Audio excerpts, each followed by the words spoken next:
भयभीत आदमी शांत रह ही नहीं सकता, उसके भीतर ही कंपन जारी है, वो रुष्ट होने को तत्पर है, वो छोटी छोटी बातों से दुखी होता है, बड़ी क्षुद्र बातों से दुखी होता है। तुमने कभी सोचा कैसी छोटी छोटी बातें तुम्हें दुखी कर जाती? अति क्षुद्र बातें तुम सोचो तो खुद ही हंसोगे। पत्नी को चाय लाने में 5 मिनट की देरी हो गई कि बस तुम रुष्ट हो गए, और ऐसे रुष्ट हो गए कि शायद रोज दिन भर रहे।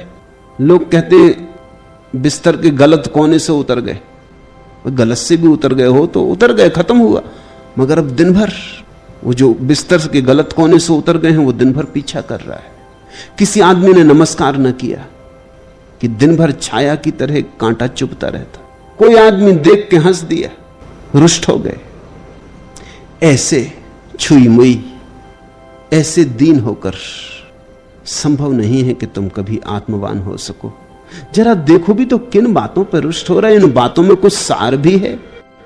अगर तुम गौर से देखोगे तो 100 में से 99 तो तुम असार पाओगे जिनमें रुष्ट होने का कोई कारण नहीं, और एक जो तुम सार की पाओगे उसके साथ तुम पाओगे कि अगर तुम रुष्ट हो जाओ तो बिगड़ जाएगी बात। वो जो सार की बात है अगर रुष्ट न हुए तो ही संभल पाएगी। तो जो व्यर्थ की बातें हैं उनके कारण हम रुष्ट होते, अपने को बिगाड़ते हैं, और जो सार्थक बातें हैं रुष्ट होकर उन बातों को बिगाड़ लेते।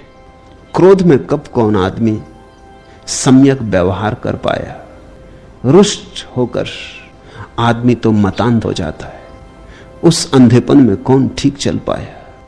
जितनी कठिन समस्या हो सामने उतनी ही शांत चित्त की अवस्था चाहिए, तो ही तुम उसे हल कर पाओगे। लोग कहते हैं बड़ी समस्या में उलझा हुआ हूं इसलिए बड़ा बेचैन हूं। बेचैन हो तो समस्या सुलझेगी कैसे? सुलझाएगा कौन? ये तो तुम बड़ा उल्टा कर रहे हो। जब कोई समस्या ना हो तब बेचैन हो लेना, कोई हर्जा नहीं।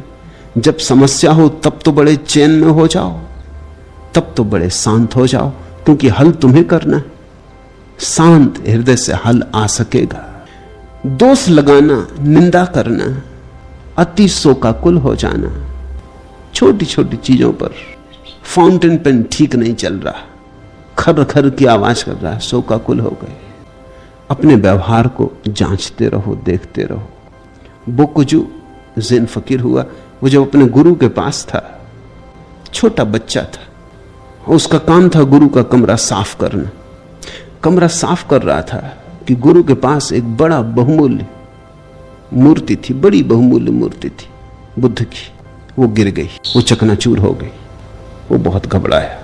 गुरु को उस मूर्ति से बड़ा लगाव है।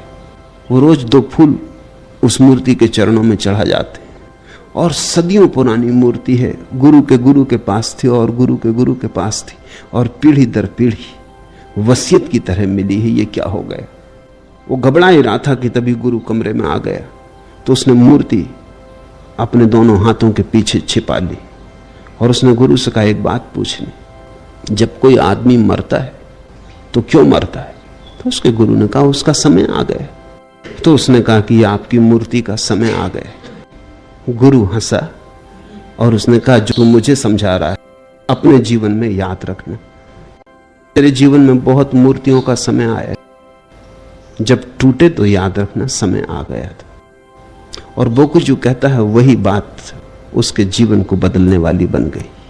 जो चीज टूट गई उसने सोचा समय आ गया, जो साथी छूट गए उसने सोचा समय आ गया, जो परिजन चल बसे उसने सोचा समय आ गया था, कोई नाराज हो गया तो उसने समझा समय आ गया था। बोकुजू ने कहा कि ये बात मेरे लिए सूत्र बन गई, ये अहिर्निश मेरे मन में रहने लगा कि वही होता है जिसका समय आ गया था। धीरे धीरे धीरे कोई भी चीज फिर शोकाकुल न करती।